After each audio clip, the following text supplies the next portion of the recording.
हरिः ओम अस्वे रुद्रामे हना पर्वतासो पृत्रहत्ये भरहूतौ सजोखाः जहाशग्गो सते स्तुवते धायि वज्र इन्द्र ज्येष्ठा अस्माौ अवन्तु देवाः शन्नो देवीरविष्टय आपो भवन्तु पीतये शञ्जोरविस्रवन्तु नः अतुलितबलधामं हेमशैलावदेहं धनुजवनकृशानुं ज्ञानिनामग्रगण्यं सकलगुणनिधानं वानराणामधीशं रघुपतिप्रियभक्तं वातजातं नमामि।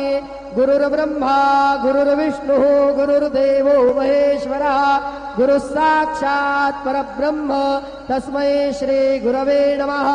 सद्गुरो साईनाथ देवताभ्यो नमः। सायं